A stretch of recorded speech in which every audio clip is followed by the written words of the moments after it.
وقيل للذين اتقوا ماذا أنزل ربكم قالوا خيرا للذين أحسنوا في هذه الدنيا حسنة ولدار الآخرة خير ولنعم دار المتقين جنات عدن يدخلونها تجري من تحتها الأنهار لهم فيها ما يشاءون كذلك يجزي الله المتقين. بسم الله الرحمن الرحيم. السلام عليكم ورحمة الله وبركاته. Alhamdulillahi Rabbil Alamin. Wabihi nasta'in ala umuri dunya wad din. Wassalatu wassalamu ala rasulillahil amin. Amma ba'd. Allahumma inna nas'aluka al-huda wat tuqa wal afaf wal ghina. Allahumma inna nas'aluka ilman nafi'a wa rizqan thayyiba wa 'amalan mutaqabbala. Insyaallah kita melanjutkan kajian tafsir terhadap ayat-ayat Allah Ta'ala masih di surat Al-Insyiqaq. Kalau pada sebelumnya kita telah membicarakan tentang orang-orang yang diberikan kitab catatan amalnya dengan tangan kanan dan mereka akan dihisab oleh Allah dengan hisab yang ringan, kemudian kembali ke keluarganya di surga dengan senang. Pada kali ini kita akan membahas sebaliknya, orang-orang yang diberikan kitab dari belakang punggungnya, wara'a zuhri. Ayat 10 insyaallah sampai ayat ke-15 mudah-mudahan pada hari ini. Allah Subhanahu wa taala berfirman, "Wa amma man utiya kitabahu wara'a zuhri fasawfa yad'u thubura wa yasla sa'ira innahu kana fi ahlihi masrura innahu dhanna an la yahur Bala inna rabbahu kana bihi basira." Dalam membahas ayat-ayat ini tentu harus dengan hati yang terbuka supaya bisa menerima makna yang terkandung dalam ayat ini. Karena memang untuk membaca Al-Quran dan maknanya membutuhkan hati yang siap menerima apa yang ada di dalamnya, ya. Kembali kita ingatkan bahwasanya kita di dunia ini tidak selamanya melainkan sementara dibandingkan dengan masa kita di akhirat, ya. Perjalanan di alam kubur, alam barzakh, dan perjalanan di hari perhitungan amal, dunia ini gak ada apa-apanya waktunya, ya. Oleh karena itu membaca ayat-ayat ini sebagai peringatan dan persiapan bagi kita untuk menghadap Allah Subhanahu wa taala dengan membawa amalan-amalan kita nanti. Wa amma man utiya kitabahu wara'a dhuhri.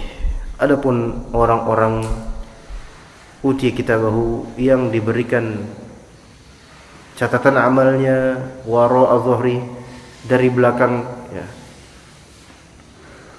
Dalam tafsirnya wa amma man u'tiya kitabahu bishimalihi min wara'i dhuhri. Orang-orang yang diberikan kitab catatan amalnya dengan tangan kirinya dan dikasihnya dari belakang, seperti ini, ya. Orang-orang yang seperti ini fasawfa yad'u thubura, maka fasawfa, maka akan, yad'u berkata, ya, yad'u di sini berkata sambil berteriak, maksudnya berkata dengan keras. Thubura akan berkata seperti itu. Dan thubura di sini maksudnya adalah celaka. Celakalah aku, ya. Dalam tafsirnya fasayunadi bil halaki ala nafsihi, maka dia akan berteriak menyeru tentang kehancuran dirinya sendiri. Oh, celaka aku, celaka aku. Dia akan mengutuk dirinya sendiri. Wa yasla sa'ira. Yasla, ya, yasla ini Sala yasla atau sala yasla artinya adalah ketika ada kobaran api, kemudian kita memanggang dan memasukkan daging ke api itu. Nah, yasla sa'ira, maka dia akan masuk seperti itu. Sa'ir itu api yang menyala-nyala, itu neraka. Ya, setelah dilihat kitabnya catatan amal yang buruk, ya, rekor di dunianya seperti apa, ternyata buruk, ya. Kemudian dia mengutuk dirinya sendiri dan masuk ke api neraka yang menyala-nyala. Na'udzubillah. Itu ketika di mana? Di akhirat nanti, ya. Wa yadkhulun nar jahannam yuqasi harraha. Dia akan masuk ke neraka jahanam dan akan merasakan panasnya, ya. Innahu kana fi ahlihi masrura. Allah Ta'ala memberitahukan orang yang bernasib di akhirat seperti ini, bagaimana sih di dunianya dia. Ternyata di dunianya innahu kana fi ahlihi masrura, sesungguhnya dia dulu fi ahlihi, di dunia bergembira. Fi ahlihi, di kalangan kaumnya yang sama-sama tidak beriman, ya. Itu masrur. Masrur itu gembira, bahagia, puas di dunia gitu. Maka dikatakan dalam tafsir innahu kana fid dunya fi ahlihi farhan bima huwa alaihi minal kufri wal ma'asi. Sesungguhnya dia ketika di dunia bersama dengan keluarganya yang sama-sama tidak beriman, itu merasa farah, senang, bangga, gembira bima huwa alaihi, terhadap apa yang ada pada dirinya dari kekufuran dan kemaksiatan. Jadi ternyata ada orang yang memang bangga dengan kekufurannya, baik kekufuran keluar dari Islam atau kufur nikmat. Ada juga bangga dengan maksiatnya, ya.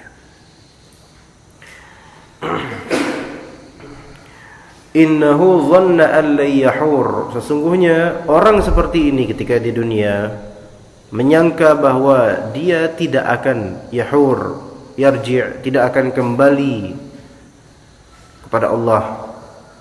Innahu dhanna an la yarji'a ila al-hayati ba'da mautihi. Orang seperti ini mengira dia tidak akan kembali ke kehidupan setelah kematian, yaitu dia tidak memikirkan bahwasanya semua amalannya itu akan dihisab. Dia tidak memikirkan itu, ya. Ada orang yang memang dia tahu bahwasanya kelak akan dihisab amalan-amalannya. Tapi mayoritas dari orang zaman sekarang terutama, saking sibuknya dia dengan handphone, mungkin sibuknya dia dengan pekerjaan, tidak berpikir, terbetik pikiran bahwasanya akan dihisab nanti di akhirat amal-amal dia. Fa na'udzubillah. Oleh karena orang-orang yang beriman, yang akan masuk surga adalah orang-orang yang selalu ingat dan introspeksi diri, ya. Bala inna rabbahu kana bihi basira. Ya, sekali-kali tidak, ya, bukan demikian sebagaimana persangkaan mereka tidak akan kembali kepada Allah. Inna rabbahu, sesungguhnya Rabbnya, kana bihi basira, sesungguhnya Tuhannya, Rabbnya selalu melihat dia, ya. Dalam tafsirnya bala, bukan demikian. La yarji'annahu Allahu, atau la yurji'annahu Allahu ilal hayati kama khalaqahu awwal marrah. Allah pasti akan mengembalikan dia menuju kehidupan kembali. Kama khalaqahu awwal marrah, sebagaimana Allah menciptakan dia pertama kalinya. Maksudnya ketika orang-orang berkumpul di yaumil mahsyar, di padang mahsyar, di hari perkumpulan, sebelum dihisab, sebelum dibalas, itu mereka dalam keadaan telanjang sebagaimana mereka diciptakan awal kali, yaitu belum disunat, ya, belum jenggotan, pokoknya masih seperti bayi. Tetapi ya wallahu alam ukurannya ya mungkin normal, cuma seperti bayi, ya, masih dalam fitrahnya. Inna rabbahu kana bihalihi basira, sesungguhnya Rabbnya terhadap keadaan dirinya di dunia, baik hatinya, fisiknya, itu Maha melihat. Kalau misalnya kita melihat orang, kita melihat zahir, ya, fulan masya Allah sehat, alhamdulillah. Tapi Allah Maha tahu dia merasakan sakit atau enggak. Kita melihat seseorang kelihatannya murah senyum, ya, dan Allah Maha tahu senyumnya ini untuk apa, dan Allah Maha tahu isi hatinya itu bagaimana, ya. Jadi Allah Maha melihat keadaan seseorang, siapapun dari kita. La yakhfa alaihi minhu syai', tidak tersembunyi terhadap Allah apapun sedikit pun. Wa sayujazihi ala amalihi, dan Allah Ta'ala akan memberikan imbalan, ya, balasan terhadap amalan orang itu. Jadi siapapun dari kita, amalan mengaji diam-diam, amalan zikir diam-diam, makanya penghuni surga itu rata-rata mereka semua punya amalan tersembunyi, ya, yang Allah Ta'ala tahu keadaan mereka dalam ketersembunyian amalan baik tersebut. Beda dengan orang-orang yang mempesonakan amalannya di hadapan manusia, tapi di kesembunyiannya, ya, karena nggak ada yang ngelihat, maka kembali ke amalan buruk. Na'udzubillah. Dan mungkin kita harus introspeksi diri dalam hal ini, ya. Fa na'udzubillah. Jadi di sini ada kesimpulan balasan Allah Ta'ala, ya, terhadap orang-orang ini ketika mereka di dunia luar biasa gembiranya, namun lihat di akhirat. Di sini ada peringatan buat kita agar jangan terlalu senang dengan dunia, jangan terlalu bergembira dengan dunia kita. Ya. Dan kadang kita perlu bersyukur ketika Allah Ta'ala memberikan ujian terhadap dunia kita, kekurangan, panceklik, dan seterusnya. Harga pasar sekarang yang meningkat, meninggi, melambung, sehingga membuat banyak dari masyarakat menjerit. Ketika mereka beriman, mereka akan tahu bahwasanya, sebagaimana kata Nabi, yang menetapkan harga tinggi itu adalah Allah Subhanahu wa Ta'ala, ya. Yang mengadakan kemacetan di jalan, ya, itu pun takdir Allah Subhanahu wa Ta'ala. Ketika terjadi kesulitan demi kesulitan ini, sebenarnya itu teguran dari Allah Ta'ala agar kita kembali kepada Allah, ya. Karena kalau misalnya kita diberikan kelapangan, keluasan, takutnya kita yang lupa. Dan inilah orang-orang mereka ketika di keluarganya, lihat, ya, innahu kana fi ahli masrura, senang di keluarganya, itu menunjukkan mereka itu punya kekayaan yang lebih, ya. Kemudian innahu dhanna la yahur, mengira nggak bakal dibangkitkan. Ini menunjukkan mereka lupa akhirat karena enak hidupnya. Fa na'udzubillah. Tetapi tidak berarti semua yang enak hidupnya berarti lupa akhirat, enggak juga. Itu yang malah luar biasa kalau Allah berikan kekayaan dan juga berikan kesadaran untuk akhirat, itu jauh lebih baik daripada yang pertama, ya. Ini peringatan kembali. Surat Al-Insyiqaq, sebagaimana kita tahu, termasuk surat-surat Makkiyah yang turun di Makkah, yang mengingatkan kita kembali kepada hari akhir. Karena periode sekarang orang-orang terutama Jakarta itu lebih perlu diingatkan lagi tentang Allah dan hari akhir, Allah dan hari akhir, Allah dan hari akhir. Terus diingatkan. Kita melihat banyak dari manusia atau hamba-hamba Allah ini, penampakannya adalah penampakan seperti orang yang berpunya, tapi pada hakikatnya tidak. Pada hakikatnya tidak berpunya. Karena banyak yang sebenarnya punyanya itu, ya, mungkin karena hutang, ya, mungkin bukan haknya, dan seterusnya. Dari situ kita perlu tahu, ya, perlu ingat bahwasanya begitulah kehidupan di dunia ini, terutama orang-orang kota kita ini, ya. kesulitan dia kamuflasenya dengan kemudahan, padahal hatinya sulit, dan itulah teguran dari Allah Subhanahu wa taala. Harus selalu benar-benar kita ingatkan Allah dan hari akhir, agar ketika dia lapang ingat ibadah, dan ketika dia kesulitan ingat ini ujian dan musibah. Tetapi kita tahu banyak dari orang tidak mau sholat. Jangankan jangan berjamaah dulu lah, sholat yang penting gitu, belum tentu. Taib, sholat tidak. Dan kalaupun kalau mau sholat harus dilihat sama orang, naudzubillah. Yaitu ketika sholat hanya ketika dilihat orang saja. Adapun ketika tidak dilihat sama orang, dia nggak sholat. Nah, ini kan berarti kan menunjukkan ibadahnya bukan inna salati wa nusuki wa mahyaya wa mamati lillahi rabbil alamin, bukan lillahi ta'ala. Nah, ketika dia bolong-bolong salatnya, kemudian diberikan oleh Allah Ta'ala musibah, penyakit misalnya, atau kekurangan uang, atau penggusuran, atau lainnya.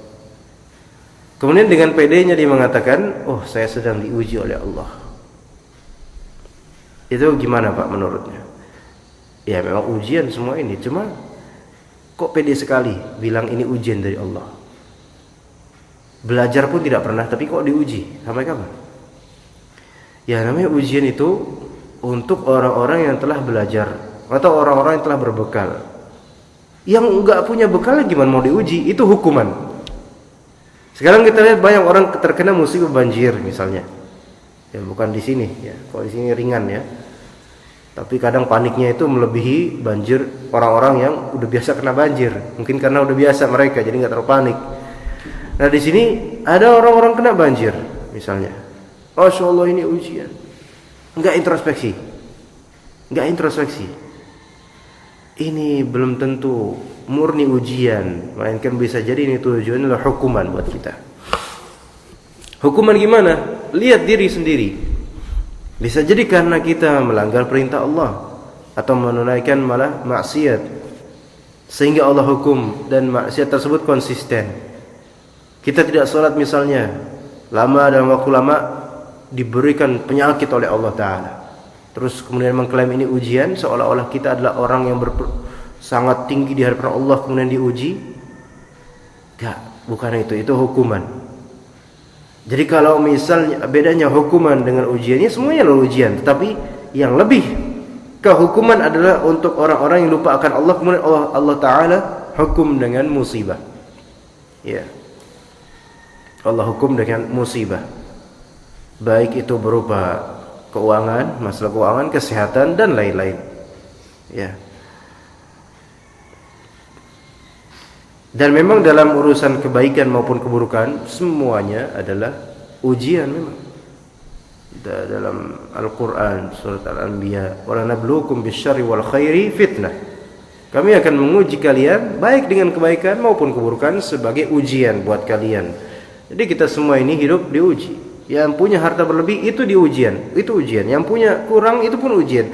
Dan Allah mengkadarkan masing-masing orang ujian dengan kapasitasnya. Semakin dia bertakwa, semakin besar ujiannya. Karena memang kualitasnya bagus. Dan kita tahu pedang tak akan tajam tanpa diasah, dan orang tak akan masuk surga tanpa diuji. Maka semakin bertakwa dia, semakin besar kualitas ujiannya, semakin besar syaitan yang berusaha menjatuhkannya. Tapi kalau Allah menghendaki dia masuk surga dia. Adapun orang-orang yang seperti rumah yang setelah rubuh, maka untuk apa diuji? Ya seperti misalnya antum melihat ada rumah terbuat dari kapas, kemudian antum bilang saya uji ya nih kekuatannya. Ya nggak usah diuji, cuman tiup aja juga udah hancur. Begitulah orang-orang kalau misalnya imannya rapuh, keropos, amalannya nggak ada, kecuali kalau mau dilihat saja, itu rapuh. Ketika Allah berikan timbangan musibah, itu bukan ujian, itu bukan tes. Tetapi itu hukuman, sekalian hancurin aja tuh sekalian, gitu. Ya. Maka ingat-ingatlah, kita dalam menghadapi musibah coba pikirkan ini bisa jadi karena diri kita. Maka hasibu anfusakum qabla an tuhasabu. Ketika misalnya seseorang dirampok, ya, dan ini kebanyakan pikiran dari hamba Allah, sayangnya ketika dirampok, dicopet dan seterusnya. Kemudian siapa yang disalahkan? Yang disalahkan pertama ya tentu perampok itu, ya. Kenapa dia merampok? Kan haram, gitu kan? Nggak mungkin nyalain perampok karena perampoknya udah nggak ada. Ada ya kita tangkap, udah nggak ada. Ya udah, nyalain siapa ya? Nyalahin satpam. Ya, nyalahin siapa? Satpam. Kenapa satpam disalahin?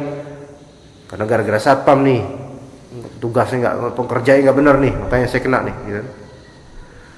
Nyalain satpam. Satpamnya pelangak-pelongo, nggak tahu. Lo kok saya, gitu kan? Saya udah berusaha maksimal. Nah, mau gimana lagi, kan orang juga nggak tahu. Ya udah, siapa yang mau disalahin dia? Tetangga saya. Tetangga saya ini nggak benar nih. Bukannya kalau dengar suara kasih tahu kayak gitu atau gimana, tegur kayak atau gimana. Loh, tetangganya juga bingung. Loh, kok saya yang disalahin? Kan saya nggak diturut campur sama ini, gitu kan? Bingung.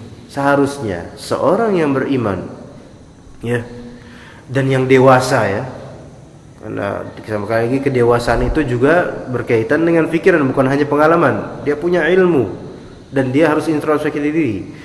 Kalau orang punya iman dan kedewasaan yang berlebih, maka dia berpikir untuk bermuhasabah terlebih dahulu sebelum dia menuding orang lain. Oh, ini bisa jadi karena memang ada sekian persen harta saya yang haram, dan Allah Ta'ala mengambil itu harta yang kotor dari saya. Tapi gak ada orang mau kayak gini ngomongnya. Gak ada yang mau disalahin. Merasa bahwa saya semua harta saya, ya benar. Dan yang namanya dirampok itu berarti perampoknya itu yang dia salah, bukan saya. Saya gak pernah salah kok. Allah musta'an. Ya, di zaman dahulu, ya, Imam Malik rahimahullah atau selainnya dari ulama di Madinah, ketika ke pasar, diinterogasi itu satu-satu pedagang. Ente udah belajar belum tentang fikih jual beli? Dijawab pedagang itu, waduh Syekh, ana belum belajar Syekh. Udah cabut, gak usah dagang, belajar dulu sana. Ketemu pedagang lain, ente udah belajar belum fikih jual beli? Apa arti ini? Apa arti ini? Apa hukum ini? Udah pernah belajar, kata pedagang yang B. Ini artinya gini, hukumnya begini. Taib, nggak apa-apa ente dagang, ente udah belajar, alhamdulillah, udah ngerti. Ente udah belajar belum? Alafu ana belum belajar Syekh. Pergi ente, belajar dulu sana. Kenapa? Siapapun yang berdagang tapi belum pernah belajar tentang fikih perdagangan, maka pasti dia terjerat dalam masalah riba atau semacamnya, kecurangan dan semacamnya. Walaupun dia tidak sadar, walaupun dia nggak meniatkan untuk masuk ke dalam bab riba, tapi kena. Karena apa? Nggak belajar sebelumnya. Nah, di sini perlu introspeksi diri. Ya.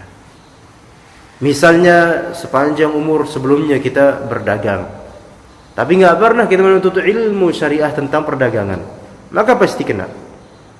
Dan akan ada sekian persen harta kita yang di sisi Allah itu tidak benar hartanya. Di situ kita harus introspeksi. Bukan merasa, oh saya udah benar semua hasil saya, halal semua, padahal nggak pernah meneliti secara syariat. Kemudian ketika dirampok atau dicuri atau diambil hartanya oleh orang-orang yang tidak bertanggung jawab, cari siapa kambing hitamnya. Enggak. Coba kita introspeksi diri. Ya, kita introspeksi diri terlebih dahulu. Ketahuilah, tidak mungkin Allah Ta'ala mentakdirkan sesuatu kecuali pasti ada hikmahnya. Dan ketika Allah menjaga suatu keluarga, suatu harta, tidak akan mungkin ada yang bisa mengorek-ngorek. Ya. Berarti keterlepasan harta ini itu pun di bawah kehendak Allah Subhanahu wa Ta'ala. Pasti ada hikmahnya, ada sesuatu di balik itu. Itu bisa menjadi teguran buat kita. Tapi kadang kita nggak mau ditegur. Bahkan oleh Allah saja kita nggak terima ditegur, gitu loh. dan nggak merasa kita ini tegur. Itu sayangnya. Ya, oleh karena itu ilmu itu mendewasakan hamba Allah, sehingga dia tahu, ya Allah, ini adalah ujian buat saya, taib ujian, tapi ini juga karena sayanya dulu salah. Sebagaimana dikatakan kama tadinu tudah, sebagaimana kamu berlaku seperti itu, kamu akan diperlakukan seperti itu. Misal sekarang, ya kok orang-orang pada nggak suka sama saya? Orang-orang ini nggak bener nih, orang-orang nih masa nggak suka sama saya? Pertama kan kalau misalnya orang tersebut beriman kepada Allah dan hari akhir, kemudian dewasa dalam berpikirnya, tentu akan coba saya mikir kenapa ya, dan tidak langsung menyalahkan orang-orang itu. Coba mungkin dari diri saya, gara-gara saya ketemu nggak pernah senyum, pas ketemu sama orang masam, abasa wa tawalla, bermuka masam dan berpaling gitu. Ya, nggak pernah mengunjungin atau nggak pernah memberikan sesuatu, pokoknya hidup gitu aja sendiri. Tapi kemudian mengeluh, komplain, kenapa ya orang-orang nggak suka saya? Ya, kan nggak bisa kayak gitu. Berarti dari dirinya sendiri. Kemudian juga ada hadis, tuba lil ghuraba, beruntunglah untuk orang-orang ghuraba. Orang-orang ghuraba itu orang-orang terasing karena memegang kebenaran, jadi dia asing. Makanya sekarang kebenaran itu terasingkan dan orang-orang pemegangnya itu dikucilkan. Tapi apakah layak ketika misalnya kita berjalan di tengah masyarakat, kemudian kita memegang hadis tuba lil ghuraba, sungguh beruntung orang-orang yang terasing di tengah umat karena memegang kebenaran.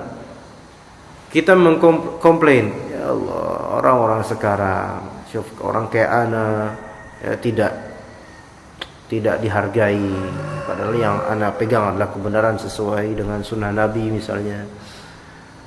Tapi ternyata muamalah dia sehari-hari, ya lewat nggak pernah nyapa, gitu. Salam nggak pernah, kemudian mukanya nggak pernah senyum.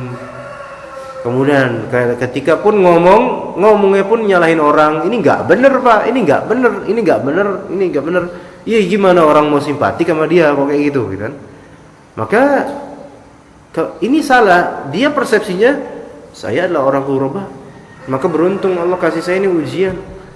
Ya itu bukan masalah, itu ujian itu bukan masalah ente sendiri penyebab, ente terasing. Yang namanya ghuraba itu memang dia terasing dalam kebenaran di tengah umat, tetapi dia tetap harus menyebarkan dengan sebaik-baiknya. Kata Nabi SAW dalam sebuah hadis riwayat Tirmidzi, Muslim yang berbaur dengan manusia dan bersabar terhadap omongan mereka itu lebih baik daripada Muslim nggak mau berbaur manusia dan nggak sabar sama omongan mereka, nggak mau berbaur, nggak mau ngobrol sama tetangga gitu, gengsi lah, ini tetangga ini masya Allah dia nggak benar Islamnya, nggak usah saya ngobrol sama dia. Tetangga yang sebelah, dia tetangga sebelah isinya hobinya mau musik dan sebagainya, udah nggak usah lah. Tetangga yang sono, aduh apalagi ya Allah, neraka tuh orang tuh. Yo lu kayak gini kan nggak bisa. Kalau misalnya kayak gitu kan, ya nggak bisa kayak gitu. Ya Rasulullah apa pernah kayak gitu? Atau sahabat, ya nggak pernah mau saling ngobrol dikarenakan ini salah, itu salah, sana salah. Apakah dirinya nggak bersalah? Nah itu masalah juga yang harus kita introspeksi diri. Kadang-kadang musibah yang terkena pada kita itu bukan kadang-kadang, selalu disebabkan oleh diri kita dulu. Makanya kita harus introspeksi terlebih dahulu diri kita sebelum nanti diintrospeksi di hari akhir. Kenapa? Karena introspeksi di dunia itu menghasilkan samarah, buah berupa amal seperti taubat, ya, kembali ke jalan yang benar, menyesali perbuatan lamanya dan seterusnya dari hal-hal yang positif. Adapun kalau baru diintrospeksi di akhirat, itu mau nyesel nyeselnya juga nggak bakal bermanfaat. Semua orang di akhirat nanti akan bertaubat. Bahkan yang tidak beriman kepada Allah, bahkan yang ateis, bahkan yang menghina Allah ketika di dunia, di akhirat itu akan bertaubat. Tetapi taubat di akhirat itu tidak bermanfaat. Taubat itu baru bermanfaat di dunia. Makanya hasibu anfusakum qabla an tuhasabu. Pegang terus tuh. Iya. Wazinu anfusakum qabla an tuzanu. Dan timbanglah diri kalian, bukan timbang di posyandu, tapi timbang amalan. Coba amalan saya itu seberapa? Baru kecil. Qabla an tuzanu, sebelum kalian ditimbang nanti di akhirat. Ya. Jangan merasa diri kita itu udah banyak amalannya. Walaupun memang banyak misalnya ya. Tapi anggap kita lupakan itu amalan. Anggap amalan kita itu yang baiknya hanya mithqala dzarrah, kecil. Amalan kita yang buruknya bukan hanya, besar sekali, sebesar langit dan bumi amalan buruknya. Anggap coba seperti itu. Ya. Bukan malah sebaliknya. Saya sudah beramal banyak dan enggak punya kesalahan. Fa na'udzubillah. Ya, introspeksi diri ini penting di setiap hari kita. Dan di antara introspeksi diri yang bagus dalam sholat berjamaah misalnya, ya. Dalam sholat berjamaah, seorang imam misalnya, ya, tentu like kalau misalnya imam dalam sholat jahriyah, maghrib, ya, isya, subuh, taraweh, atau sholat-sholat yang Jumat misalnya, ketika membaca ayat-ayat, hendaknya imam tersebut ya mengerti apa yang dia baca, agar makmumnya pun mendapatkan keberkahan pemahaman tersebut. Ya. Dan ketika ayat yang dia baca, yang imam baca, ini berkaitan dengan imam, karena kita semua adalah imam, kita semua laki-laki, pria, imam, ya. Minimal untuk keluarga lah. Ketika kita membaca Al-Quran, ya, terutama di depan orang-orang banyak, jika ayat tersebut adalah ayat ancaman, maka gambarkanlah ancaman itu untuk diri kita, ya.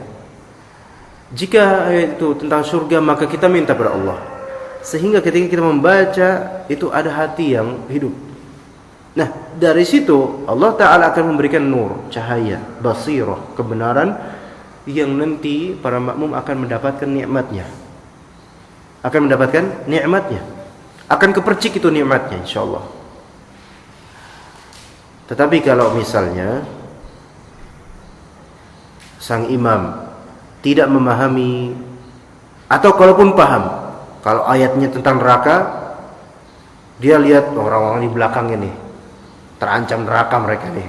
Ya misalnya tentang neraka apa misalnya? Ayat tentang neraka ya, tadi di surat Al-A'la tadi apa? Yaslan nar, di surat Al-A'la tadi Pak, ya, yang tadi dibaca. Kalau di ini malah susah ya. Wa yatajannabul ashqa alladhi yaslan narul kubra. Dia akan terpanggang di neraka. Kemudian membayangkan tetangga-tetangganya yang kepanggang. Dan ketika disebutkan qad aflaha man tazakka wa dzakara isma rabbih fasalla, itu tentang dirinya. Oh, saya sering zikir kok, saya sering salat. Masya Allah. Ini enggak benar kok kayak gini. Berarti merekomendasikan dirinya di atas orang lain. Na'udzubillah. Ini bukan tawadhu', ini kibar, kesombongan. Bahkan oleh seorang yang mungkin dianggap baik pun nama orang lain, tidak boleh merasa dia lebih berhak masuk surga dibandingkan yang lainnya. Karena kita tidak boleh menentukan posisi diri kita di akhirat nanti, disebabkan kita tidak tahu. Kita nggak tahu orang ini zahirnya dia memang jelek, kurang berilmu, geradakan. Tetapi ingat kata Nabi SAW, sesungguhnya ada di antara orang muslim, dia beramal dengan amalan ahli nar, penghuni neraka, tapi ternyata dia adalah penghuni surga. Itu yang kita ingatkan kemarin juga, dan sekarang kita ingatkan lagi. Dan bisa aja seorang muslim dia zahirnya beramal amalan surgawi, namun ternyata dialah penghuni neraka. Ya. Nah, di sini coba salat jemaah merupakan salah satu amalan terbaik untuk introspeksi diri.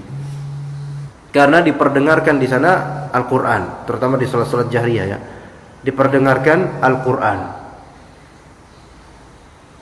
Makanya di sini kalau bisa misalnya imam pakai juz amma yang mungkin dihafal oleh majmu' manusia di sini, tapi nggak harus selalu juz amma ya. Itu lebih baik. Minimal pada ngerti, oh ini tentang surat ini, tentang ini nih ngomongnya nih. Akhirnya kan masing-masing introspeksi. Itulah ya. Enggak apa-apa seseorang hanya hafal itu saja. Misalnya hafalnya apa, surat apa? Surat surat Anas tok gitu. Pak Anas malah bobok, jangan bobok Pak. Surat An-Nas misalnya Pak Anas, cuma itu tok yang dihafal. Qul a'udzu birabbin nas, tapi dia paham dan benar-benar mengintrospeksi diri dengan surat An-Nas itu. Itu insyaallah pemahaman dia dan aura introspeksi dia itu akan berpengaruh kepada orang-orang di belakangnya. Ya. Tapi di sini tujuan kita seperti ini bukan untuk dipuji. Imamnya bacanya Masya Allah nih. Kalau Imam Muhammadiyah itu, wah nah rasanya tenang. Tapi kalau Imam Fulan rasanya itu kayak panas hati anak. Bukan untuk dipuji. Tetapi di sini kita ketika baca Al-Quran, jadikan itu bermanfaat buat diri kita dulu, baru buat orang lain. Gitu Pak. Nggak apa-apa di sini kalau misalnya Pak Khairul, Pak Le, Pak dan siapapun jadi imam misalnya, ana cuma hafal surat Ad-Duha, emang masalah? Nggak masalah. Yang penting hafal dan faham, dan kemudian niatkan ini surat ini Masya Allah, ana benar-benar mau membersihkan diri ana dengan membaca surat ini, maka orang-orang insya Allah akan mendapatkan manfaatnya. Begitu. Wallahu ta'ala alam. Itu sekian dari materi yang mudah-mudahan sedikit bermanfaat buat kita. Ya, insyaallah. Ada pertanyaan, ikhwan sekalian, bapak-bapak atau mas-mas? Silakan kalau ada pertanyaan. Ada? Atau jelas semuanya? Iya.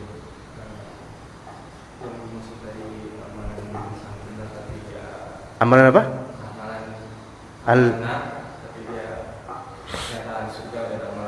Oh, itu kita jelasin lagi ya. Kata Nabi SAW. Ini sebenarnya hadis yang panjang riwayat Muslim yang pernah ana kasih tahu di sini mungkin pertemuan sebelumnya ya. Sesungguhnya di antara orang Muslim ada yang beramal di hadapan manusia yang zahirnya amalan surgawi, ya. Tapi ternyata dia penghuni neraka. Kenapa kok bisa gitu? Allah Maha Adil. Ya ini maksudnya dia di hadapan manusia amalannya amalan surga, ya. Tapi kalau nggak ada orang, amalan yang dilakukan amalan neraka, ya. Paham? Di hadapan manusia soleh, pas nggak kelihatan manusia nyantet orang, gitu kan? Ada nggak kayak gini? Ada bukan di sini, maksudnya nggak ada cerita lah pokoknya di jauh-jauh sana gitu loh. Ternyata punya ruangan khusus buat nyantet orang. Masya Allah, tetangganya sendiri disantet. Ada seperti itu. Itu satu contoh yang parah ya. Ada contoh lain tentu saja. Maksudnya ada juga seperti kalau di hadapan manusia tampil seperti bak seorang dai yang luar biasa. Ini juga introspeksi diri buat anak. Tapi kalau tidak ada orang, Masya Allah, jahatnya minta ampun. Ya. Nauzubillah ya. Tapi tentu ketika kita mendengar ini ada orang amalannya surgawi di hadapan manusia, tapi ternyata dia penghuni neraka, enggak usah kita cerminkan, itu kayak fulan itu. Siapa tahu diri kita, gitu kan? Enggak tahu, begitu ya. Itu ya itu ketika dia mengamalkan di hadapan manusia itu baik banget, tapi ternyata dia sebenarnya orang buruk, gitu. Dan Allah Taala lebih memperhatikan, ya innallaha la yanzuru ila suwarikum wa amwalikum. Allah tidak melihat ke bentuk kalian. Mau yang gigi tonggos, mau yang kumisnya panjang atau pendek, mau yang gimana, dan tidak melihat ke harta kalian. Walakin yanzuru ila qulubikum wa a'malikum, melihat ke qalbu kalian dan amalan-amalan kalian yang real. Kalau amalannya nggak real untuk Allah Ta'ala, nggak diterima. Kalau kalbunya kotor, dengki isinya, dengki doang, hasad doang, terus dikeluarkan lewat lidahnya sehingga orang banyak sakit oleh lidahnya dan sebenarnya. Nah, ini yang dilihat oleh Allah Subhanahu Wa Ta'ala. Kalau urusan pakaian bagus misalnya, itu bagus. Tetapi nggak cukup pakaian bagus itu kalau akhlaknya nggak bagus gitu. Itu yang satu. Ya. Yang kedua, ada orang beramal amalan ahli neraka tapi dia penghuni surga. Yaitu bisa jadi dia beramal amalan ahli neraka tapi dia itu merasa ini nggak benar, sehingga suatu ketika dia akan taubat. Dia merasa bersalah dengan amalan ini. Ya, dia merasa bersalah dengan amalnya, akhirnya dia taubat dan kemudian Allah matikan dan masuk surga dia dengan taubatnya. Iya. Ada orang sepanjang hidupnya non muslim, kafir pada Allah Ta'ala. Nenek-nenek ini cerita dari guru ana, Syekh Hamid bin Ahmad bin Akram Al-Bukhari, orang dari Saudi itu sebenarnya, guru hadis ya. Syekh beliau cerita ada seorang nenek-nenek ya. Sepanjang hidupnya itu Kristen ya. Kemudian didakwahi oleh anak-anaknya menuju Islam, nggak bisa-bisa. Pada usia 100 sekian ya, Allah Ta'ala beri hidayah, masuk Islam beliau.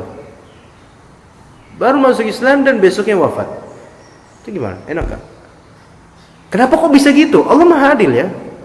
Bisa jadi selama 100 tahun itu dia mengarungi kehidupan, bisa jadi ternyata sebenarnya dia tuh hatinya baik. Cuman memang belum Allah Ta'ala beri hidayah ke Islam dulu. Hatinya mungkin ada kebaikan, dia tuh pengen menuju kebenaran, tapi baru dibukakan pada usia 100 sekian. Nah sekarang kalau kita melihat orang yang zahirnya geradakan, ya memang itu zahirnya geradakan, kita nggak boleh memastikan dia ini penghuni neraka, nggak tahu, kita nggak boleh. Syuf ini ada dulu di kalangan Bani Israel, anak kasih tahu lagi hadis kata Rasulullah SAW, ada dua orang bersaudara, satunya saleh dan satunya ya gitulah pokoknya. Yang saleh ini mengingatkan terus, dinasihatin terus, nggak mau. Ya. Kemudian suatu ketika yang saleh menasihati sampai nggak sabar, dia nasihati, ente jangan kayak gini, nggak boleh kayak gini, maksiat ini nggak boleh gini. Dijawab oleh orang yang bermaksiat tadi, saudaranya, udah nggak usah lah ngurus kita lah, ente urus diri ente sendiri. Ini juga sombong, ini juga nggak boleh. Dinasihatin tapi bilang ente sendiri, anda sendiri, nggak usah urusan anda gitu. Ini sombong sebenarnya. Karena nasihat itu penting. Tapi kemudian yang soleh ini malah bilang, lah orang kayak ente, udah muak orang kayak ente dinasihatin nggak mempan. Orang kayak ente nggak bakal diampuni sama Allah. Alhamdulillah. Perkataan inilah yang membuat nanti di akhirat kemudian dibangkitkan dan dihisab. Allah Ta'ala bertanya, mana itu fulan, orang yang waktu itu bilang ente gak bakal diampunin sama Allah. Kamu bilang kayak gitu, kata Allah Ta'ala nanti, kalau bilang kayak gitu, ya sekarang amalan kamu bubaran, batal, kamu masuk neraka. Dan dia yang bermaksiat, aku telah mengampuni dosa-dosanya. Derajatnya membalik. Ini salah satu contohnya. Oleh karena itu seorang yang misal punya ilmu, hendaklah dia sering introspeksi diri. Jangan sampai terjangkit kesombongan di dirinya. Apalagi sampai mengatakan bahwasanya fulan ini karena maksiatnya pasti dia masuk neraka nanti ini. Wallah, kita nggak tahu gitu kan. Bisa jadi malah kita yang kebalik gitu loh. Kita di sini bukan untuk memvonis seseorang nanti di gimana kuburnya, gimana akhiratnya. Kita aja nggak bisa memvonis diri kita baik atau enggak di kuburnya dan di akhiratnya. Apalagi untuk orang lain yang gak ada urusan sama kita ya. Jadi begitu ya. Orang yang sulit muhasabah itu sulit untuk mendapatkan hidayah ya. Wallahu ta'ala a'lam. Ya gitu ya. Baik. Ada lagi yang lain? Pak Barsono? Iya Pak. Assalamualaikum warahmatullahi wabarakatuh. Pria musola. Pria muslim. Jadi saya menanyakan masalah ulama atau ustaz jadi saat dibangkitkan di yaumil akhir. Iya. Karena bermacam-macam bentuk kan. Iya. Dibangkitkan. Ini saya ada sebuah catatan Iya, Pak. bahwa ada ulama yang saat dibangkitkan itu boleh sangat khusyuk sambil memaki-maki lidahnya. Kemudian Ada lagi, ada yang telapak kaki mereka terletak di kaki dan terikat kepada ujung. Dan mereka yang bertanya saya tanyakan adalah yang di dunia selalu mempermainkan agama atau mencari harta kekayaan dengan menjual agama. Kemudian yang ulama ini banyak sering terjadi ahli-ahli dakwah atau ini penyimpangan diri kadang-kadang tidak menerima nasihat yang dibawa karena masa dunia banyak ilmu. Iya. Mungkin katanya banyak ini yang spesifik. Kenapa sih? Iya. Adapun untuk balasan yang seperti itu, Anda nggak tahu Pak dalilnya itu dari hadis yang tadi? Kalau ini sih artikel. Kalau sekadar perkataan orang kita nggak bisa ngomong nanti dia akan ke jidatnya apa gimana, itu nggak tahu balasannya. Ini tafsir dari surat Yasin. Surat Yasin tentang Oke. Ala kulli hal itu masalah alim atau ulama, orang yang berilmu itu uji sebagaimana tadi Anda bilang, ketika seseorang ketakwaannya itu semakin tinggi maka ujiannya semakin dahsyat. Dan kalau ketakwaannya itu hanya zahir saja, ujian dahsyat maka akan hancur dia. Karena enggak terasaskan dengan benar, dengan keikhlasan. Nah, untuk yang alim atau ulama itu pun lebih besar lagi ujiannya dibandingkan orang awam kayak kita. Ya. Ujian hati, keikhlasan, termasuk tadi mencari dunia dengan agama, itu sama dengan menjual belikan agama, ya kan? Dan ini tentu na'udzubillah, ini seperti misalnya Anda nyuruh antum berbuat baik tapi Anda sendiri enggak mengamalkan itu. Agama itu kan kita tujukan ya untuk supaya apa? Supaya kita takut pada Allah dan selamat dunia akhirat. Ya. Kalau agama kita ambil ilmunya supaya saya kaya, maka ini enggak boleh. Kalau misalnya antum belajar ekonomi, belajar dagang, belajar marketing supaya kaya, ya itu wajar. Dan memang tujuannya itu dunia, enggak masalah itu mah. Tapi kalau misalnya kita untuk agama Al-Quran supaya anda menimbun uang dan kemudian membeli rumah yang banyak, kemudian berbangga dengan kain, ini yang na'udzubillah fitnah terbesar. Dan di zaman ini banyak yang seperti itu, sayangnya gitu kan. Tapi Allah Ta'ala semoga beri hidayah pada mereka dan kita semua. Ini namanya memperjualbelikan agama. Ada suatu ketika seorang talib, ya, seorang santri udah lulus SMA ya, mau mendaftar jadi mahasiswa di Universitas Islam Madinah, ya. Kemudian kan ditanya di tes lidah, tes lisan gitu kan, wawancara. Ditanya sama syekhnya dari Arab ini dengan bahasa Arab, ya. Kok bisa antum, apa sih faktor atau dorongan utama antum bisa mau ke Madinah ini belajar? Anak ini polos, calon mahasiswa ini polos, menjawab apa adanya. Ana tertarik ke sini karena ana melihat ustadz lulusan Madinah ini rata-rata pada punya mobil banyak. Itu jawabnya. Kayak gitu jawabnya. Maka Syekh ini pun mengerti kepolosan anak ini gitu loh. Ini polos jadi ngomongin apa adanya dalam hatinya. Karena saya lihat itu ustadz pada mulai banyak tuh. Pas udah lulus dari Madinah, saya pengen kayak gitu Ustadz Syekh. Masya Allah, polos banget. Gak ada nih, one in a million. Gak ada orang kayak gini nih, santri kayak gini. Di sini bisa dipelajari, ini yang polos ya. Yang gak polos, mereka bilang, Allah, ana ingin mencari ilmu, ana ingin berdakwah masyarakat, ana ingin gini. Tapi kita gak tahu di hatinya, gitu kan. Jadi memang ada orang belajar suka ilmu menyebar dakwah sana sini untuk menimbun fulus, itu ada. Tapi ya sebelum terbukti jangan kita tuduh fulan gitu kan, kita nggak tahu. Ada dan mulai makin banyak seiring dengan betapa butuhnya kita akan uang sekarang kan di kota ini terutama. Sekarang coba Pak, ayo kita gambarkan. Di Jakarta ini ustaz banyak gak Pak? Bejibun, bayangkan dengan kampung sampean. Ada nggak ustadz gitu? Paling cuma satu tok, 2 kiai, itu pun musuhan. 1 kiai, 2 kiai, 3 kiai, tok udah itu. Itu pun kiai muda yang tuanya sudah wafat gitu, almarhum, dikit. Bahkan pada panik warga nih karena udah hampir nggak ada kiai lagi gitu. Coba di Jakarta, bejibun. Coba ke kantor-kantor gedung-gedung besar itu Pak, tanya ke musolahnya atau masjidnya, ada jadwal kajian di sini? Oh ada, rata-rata ada musola-musola Jakarta Pusat. Gitu. Tapi coba sekarang lihat masyarakat Jakarta, apakah ada perubahan? Hah? Ada, tiap gedung ada, tiap pojok, tiap sudut, tiap ini ada. Berarti banyak gak? Banyak, dari beragam aliran lah, banyak. Nah, tapi kok kenapa warga Jakarta gak berubah? Kenapa gak berubah? Kenapa gak berubah? Itu berawal dari kenapa dai-nya ini ada masalah nih. Karena dai-nya rata-rata nggak pengen orang-orang ini benar. Iya. Nggak pengen orang-orang ini benar.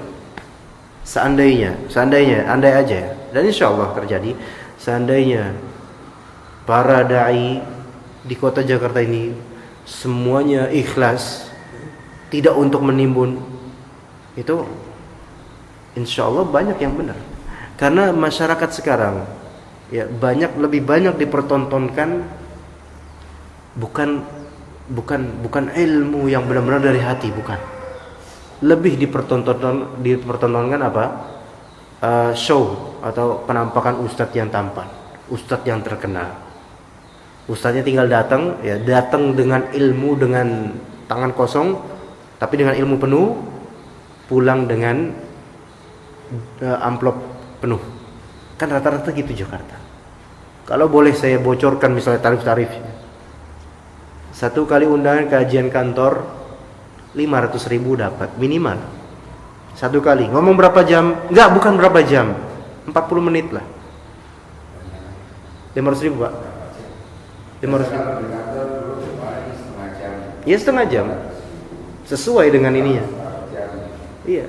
Makin kemari makin tinggi tarifnya. Entar ada juga kantor yang lebih ini lagi, lebih mantap lagi, 1 juta. Siapa sih nggak tergiur Pak? Mending nggak jadi PNS lah. Kalah PNS, kalah yang lainnya tuh. Seperti gaji direktur, bukan gaji direktur, seperti direktur udah gampang dapat duitnya. Siapa yang nggak tergiur dengan ini? Nah ini kan berarti kata Nabi SAW, ad-dunya halwa khadirah, manis dan hijau. Ya seperti inilah. Ketika udah terfitnah ke masalah ini udah selesai, udah hancur dah itu. Maka ketika dia datang, ustadznya datang tuh yang dipikirannya nanti dia dapat amplop, alhamdulillah. Sehingga ketika dibicara itu nggak dari sini. Karena apa? Ini sibuk memikirkan amplop, sibuk nanti mau beli apa saya, ya kan? Udah. Coba kalau misalnya kajian-kajian itu gratis misalnya, ustadznya nggak dikasih. Kalaupun dikasih cuma buat uang bensin, jarang ada yang mau ngisi, yakin. Cari ustaz-ustaz kantoran, suruh ngisi di sini, enggak dapat duit, malah rugi insyaallah. Rugi secara uang rugi, tapi pahalanya kan kita cari. Ya. Jadi seandainya dai-dai ini ikhlas lillahi taala, maka masyarakat akan benar. Tapi kenapa masyarakat masih begajulan kayak gini? Padahal kajian banyak, karena yang mengkajinya sendiri itu udah enggak benar. Enggak terinfluence jadinya. Wallahu a'lam. Gitu aja Pak, sampai. Ya.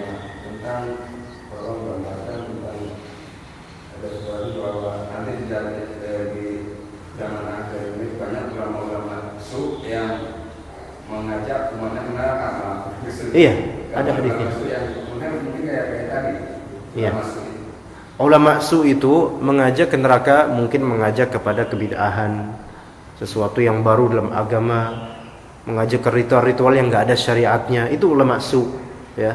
Atau ada ulama su lain mengajak ke pemikiran-pemikiran yang menyimpang dari Al-Qur'an dan Sunnah.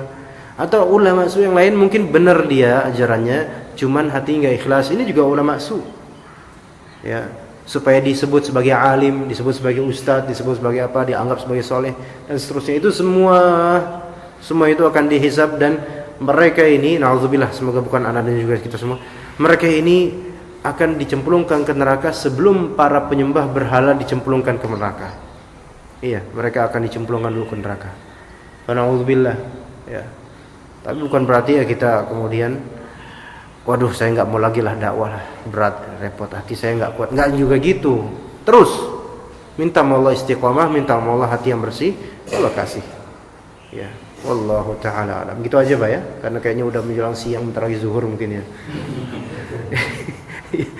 Jam 9. Ya, alhamdulillah, jazakumullah khair atas perhatiannya. Mudah-mudahan ini bermanfaat.